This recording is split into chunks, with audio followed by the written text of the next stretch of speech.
রাজধানীবাসীর আতঙ্ক। কিশোর গ্যাংয়ের গডফাদার ও কবজি কাটা গ্রুপের প্রধান আনোয়ার হোসেনকে ও তার দুই সহযোগী সহ গ্রেপ্তার করেছে র্যাব। সোমবার কেরানীগঞ্জের ঢাকা কেন্দ্রীয় কারাগার এলাকা থেকে তাকে গ্রেপ্তার করা হয়। দুর্ধর্ষ এই সন্ত্রাসী গ্রেপ্তারের স্বস্তি নেমে আসে মোহাম্মদপুর আদাবর এলাকায়। এই গ্রুপের নেতৃত্ব দেন মোহাম্মদ আনোয়ার ওরফে শুটার আনোয়ার ওরফে কবজি কাটা আনোয়ার।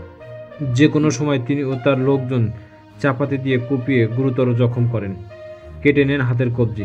এরপর সেই কবজি দিয়ে উল্লাস করেন, কখনো কখনো টিকটক ভিডিও বানান।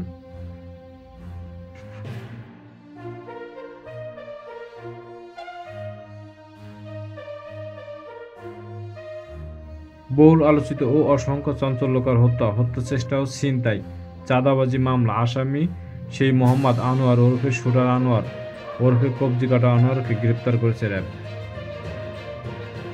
সোমবার 17 ফেব্রুয়ারি রাতে রাজধানীর আগারগাঁও এলাকায় অভিযান চালিয়ে তাদের গ্রেপ্তার করে। বিষয়টি জাগো নিউজকে নিশ্চিত করেছে র্যাব 2 এর অধিনায়ক অতিরিক্ত ডিআইজি মোহাম্মদ খালিদুল হক হাওলাদার।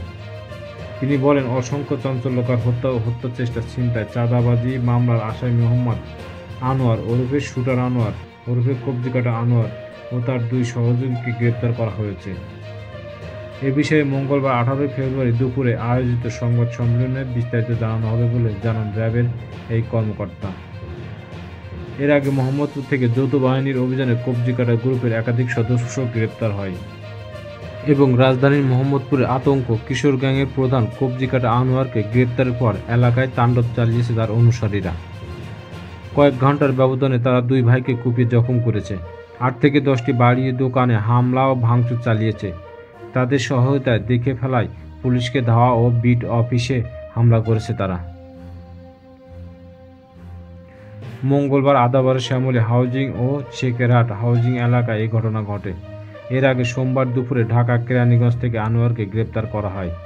এদিকে প্রকাশ্য দিনের আলোয় একের পর এক হামলার ঘটনায় স্থানীয়দের মাঝে আতঙ্ক বিরাজ করছে। পুলিশ বলছে, কবজি কাটা আনোয়ার বাহিনীর সদস্যদের ধরতে মাঠে নিয়মিত অভিযান চালাচ্ছে পুলিশ ও তাদের বিষয়ে তথ্য সংগ্রহ করা হচ্ছে। 21 ফেব্রুয়ারির পর বিশেষ ব্ল্যাক গ্রেড দিয়ে চক্রের সব অপরাধীকে গ্রেপ্তার করা হবে। স্থানীয়রা জানান, মঙ্গলবার সকালে 10টায় প্রকাশ্য আদাবরে শ্যামলী হাউজিং এলাকায় দেশীয় ধারালো অস্ত্রসহ মহড়া দেয় কিশোর গ্যাংয়ের সদস্যরা। তাদের মধ্যে ছিল চক্রের অন্যতম মূল হোতা হাড্ডি শুকুর ও টুন্ডা বাবু ও মুন্না। এ সময় তারা 8 থেকে 10টি দোকান ও বসতবাড়িতে হামলা চালায়। ধারালো অস্ত্র দিয়ে বন্ধ দোকান, শাটার ও বাসার গেট কোপ দেয়। আদাবর থানার শ্যামলী হাউজিং এলাকায় 4 নম্বর বিট অফিসে ছিলেন এসআই মনিরুজ্জামান কয়েকজন পুলিশ সদস্য। হামলার ঘটনা দেখে প্রায় তাদের ধাওয়া করে কিশোর গ্যাংয়ের সদস্যরা।